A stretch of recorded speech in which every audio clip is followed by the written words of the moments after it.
Le manque de pardon est un problème colossal dans la vie de beaucoup d'enfants de Dieu. Pendant que je priais, l'Esprit de Dieu m'a fait comprendre que si quelqu'un ne pardonne pas, il est semblable à une voiture qui n'a pas de carburant. Et il allume, ça va être change.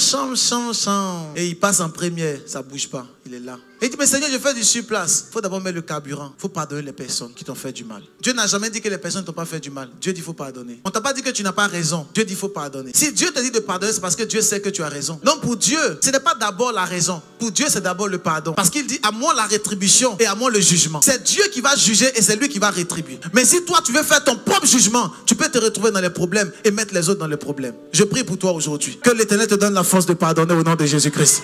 Que Dieu te donne la force de pardonner au nom de Jésus-Christ. Le quatrième élément se retrouve dans le livre de Genèse chapitre 1 verset 3. Je dis qu'il y ait la lumière et il y eut la lumière. La quatrième loi, c'est ce que j'appelle la loi de la rectification par la parole. Dieu dit quoi? Qu'il y ait la lumière et il y eut la lumière. Il faut que tu puisses rectifier tout ce que les gens ont dit sur toi. Tant que ta bouche est fermée, ta destinée est fermée. Tant que ta bouche est fermée, ton étoile est fermée. Tant que tu ne parles pas, personne ne parlera à ta place. Il y a des personnes qui ont une fausse humilité et qui pensent que les autres viendront faire le travail à leur place. C'est faux. Personne ne fera ça pour toi. Dieu lui-même, il s'est levé, il a fait le travail. Imagine à combien plus forte raison toi et moi. Tu dois faire le travail. Et tu dois rectifier les paroles que d'aucuns ont déclarées sur ta vie. Quelqu'un te dit que tu ne réussiras pas et puis tu dis non, c'est pas grave. Dieu seul sait. Quoi?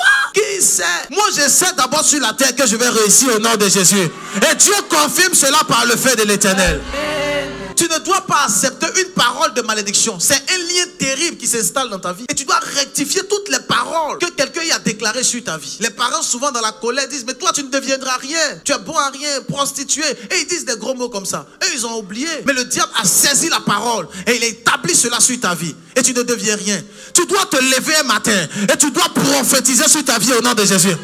Tu dois rectifier le tir par la puissance du Saint-Esprit. La Bible dit que Dieu dit que la lumière soit. Et la lumière, Dieu a parlé. Grande question. Si Dieu dit que la lumière soit et la lumière fut, avant la lumière, il y avait quoi? Les ténèbres. Donc ça veut dire que Dieu n'a pas aimé les ténèbres et il a parlé. Et toi également, tu dois rectifier dans ta vie, dans ta destinée. Comment se fait-il que tu es en train de vivre une malédiction où on dit tu dois faire des enfants hors mariage? Ça fait en sorte qu'actuellement tu as 4 enfants et pas de femmes autour de toi ou pas d'hommes autour de toi. Et tu as tes enfants qui sont éparpillés partout comme ça. Et tu es un homme, tu dragues une fille, elle dit non, tu es vilain. Il ne veut pas un homme comme ça. Tu dois rectifier. Tu n'as pas d'argent, tu ne peux pas rester avec toi. Tu as un mauvais comportement. Tu dois rectifier. Comment se fait que toi, une belle femme comme ça, à chaque fois on te présente quelqu'un et puis oh, lorsqu'il veut, ah, c'est gâté. Il dit non, je ne vais plus. Il y a une dame qui m'a raconté une histoire qui m'a fait pleurer. Le monsieur dit je vais t'épouser et tout ça. La dot, tout est préparé. À la veille, il appelle, il dit non, je ne vais plus t'épouser. C'est pas bon. Ce que j'ai entendu sur toi là, ça ne me plaît pas. Et puis il la bloque. Elle ne sait plus rien jusqu'au jour d'aujourd'hui. Et papa, le monsieur est méchant. Il dit non, il n'est pas méchant. C'est le diable qui te combat qui est méchant. Et vous devez rectifier ces choses. Comment se fait-il qu'on t'appelle, on te dit ah, le travail là, c'est toi qui as le CV. Et quand on passe l'entretien avec toi, tout le monde est content. Oui, c'est elle qu'on veut. Toi-même, tu sais que tu es compétente pour le poste. Ça fait 3 semaines, tu attends. Pas de mail. 4 semaines, tu es là, tu attends le mail.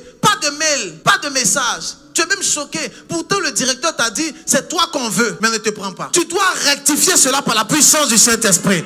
Je prophétise que tu reçoives ton travail au nom de Jésus. Vous savez, les lois que nous sommes en train de donner, ce sont ces lois et la mise en pratique de ces lois qui vont nous assurer la libération complète des autels. Tu ne peux plus accepter que dans ta famille, on dise une pensée et cette pensée-là t'atteint et atteint tes enfants. Ce n'est juste pas normal. Il y a beaucoup d'entre nous disant nous-mêmes, ah, comme je suis venu en Europe, gloire à Dieu, ces choses-là ne me concernent plus. Tu es venu en Europe, c'est les vêtements qui ont changé. Sinon, à l'intérieur, mes amis, ça n'a pas changé. La grâce, c'est qu'ici, il y a une loi qui dit que tu ne peux pas mourir de faim. C'est la loi qui est ici. Donc, tu vas manger, tu vas aller au restaurant du cœur, ils vont te payer les 1300 € par mois. Ça, c'est... Mais la véritable bénédiction que Dieu a prévue pour toi, qui est suivie d'aucun chagrin, tu ne pourras pas la recevoir à cause du lien. Donc, souvent, le diable nous trompe et nous fait croire que comme on te paye 2000 € par mois, ça veut dire que ta vie a commencé à éclore. Or, tu sens au-dedans de toi que ta vie n'avance pas. Il y a un démon qui te combat. Et aujourd'hui, il sera brisé par le feu de l'Éternel. Aujourd'hui, il sera brisé au nom de Jésus-Christ. Oh. Dis, je sors des liens de famille. Je sors des liens de famille. Au nom de Jésus. Au nom de Jésus. Lis-nous ça rapidement. Assieds-toi, s'il te plaît. 1 Corinthiens 9, verset 25. Vas-y. Tous les athlètes s'imposent toutes sortes de privations. Alors, regardez. Oh, j'aime la parole de Dieu. La Bible dit les athlètes, les sportifs, ils font quoi? Ils s'imposent toutes sortes de privations. Donc, ils se disciplinent. Et ils le font pour obtenir une couronne qui va se détruire. Donc, ça veut dire que Kylian Mbappé, actuellement, il est à l'Euro. Mais si tu lui donnes le poulet et tous les chikwang, les trucs, il va dire non, il ne mange pas. Et tu dis, mais pourquoi tu ne manges pas? C'est bon. Il va dire, non, je suis en train de faire le sport. Regarde, ça va. Il ne peut pas manger. Tu dis, mais on va commencer à fumer un peu. Tu dis, non, fumer actuellement, là, je dois courir. Donc, tu vas voir un joueur, tu vas dire, mais on va aller faire ça et ça. Il dit, non, je ne veux pas. Tu vas dire, non, sors-toi un peu, allons-y sur les îles Canaries. Non, actuellement, là, il y a l'Euro. On ne peut pas. Après, vous allez vous rendre compte que Usain Bolt et tous les grands athlètes, ils font quoi? Ils se disciplinent vis-à-vis de quoi? De leur domaine et de leur sport. Mais Dieu dit qu'ils auront une couronne corruptible. Et lorsqu'on parle de corruptible, ça veut dire que la couronne serait une couronne vile. Mais malgré que c'est vil, ils se donnent une discipline. Mais nous, c'est pour une couronne indestructible. Moi donc, je cours non pas comme à l'aventure. Donc il ne court pas comme à l'aventure, mais il court comment? Je boxe non pas pour battre l'air. Donc il ne fait pas les coups pour battre de l'air. C'est-à-dire que son travail n'est pas un travail en vain. Il y a des personnes qui travaillent en vain. Elle se réveille tôt le matin, 5 h du matin. Elle va travailler jusqu'à elle rentre à 20 h. Elle donne à manger à tout le monde. Elle dort.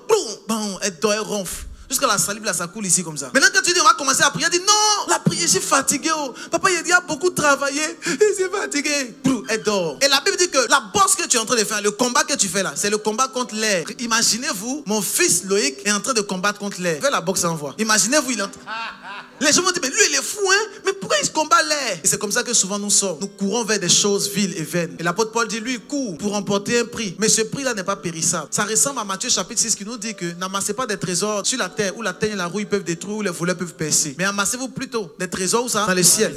Vous devez comprendre, excellent enfant de Dieu, que la 5e loi, c'est ce qu'on appelle la loi de l'honneur des pères et la loi de la discipline. Tu dois honorer ton père et ta mère et tu dois te discipliner dans les choses spirituelles. Celui qui ne se discipline pas pour la maison de Dieu ne peut pas éclore. Et quand on parle d'éclore, ça ne veut pas parler d'argent. Parce que Michael Jackson avait beaucoup d'argent. Celui qui ne se discipline pas ne peut pas avoir la gloire de Dieu et la couronne de Dieu. Et vous devez comprendre ça. Que la priorité sur cette terre, c'est Dieu. La priorité sur cette terre n'est pas ce sur quoi tu cours à gauche et à droite. C'est pas ça. La priorité, c'est l'Éternel des armées. La priorité, c'est Dieu. Et tu ne dois pas boxer comme les autres boxent. Ils boxent comme s'ils sont en train de faire un combat avec de l'air. Tu dois vraiment combattre pour le bon combat. Tu dois attaquer les bonnes personnes qu'il faut attaquer. Tu ne peux pas faire tous ces temps dans le monde en train de travailler pour le monde. Tu es à l'heure et tu es régulier. Mais pour les choses de Dieu, tu es en retard et tu es irrégulier. Et la Bible dit que tu n'es pas discipliné. Et tu es en train de lever la main droite. Tu dis, Seigneur, bénis-moi. Seigneur, s'il te plaît, chasse les démons. Dieu va chasser quel type de démons? Par ton manque d'indiscipline, ils vont te déstabiliser. Demandez à tous les héros de la foi et tous les pasteurs, tous les hommes de Dieu. Ils vous diront, c'est la discipline qui fait de nous des bénédictions. Si tu n'es pas discipliné, il te sera compliqué de pouvoir éclore. Tu ne pourras pas. Si tu as dit en toi-même qu'à 22 h, je dois prier, à 22 h, tu dois prier. Si tu as dit qu'à minuit, tu dois prier, à minuit, tu dois prier. Tu ne peux pas dire, ah, comme j'ai beaucoup mangé, je suis gros, donc je ne prie plus. Ça n'existe pas. Tu ne peux pas dire, comme avec Dieu,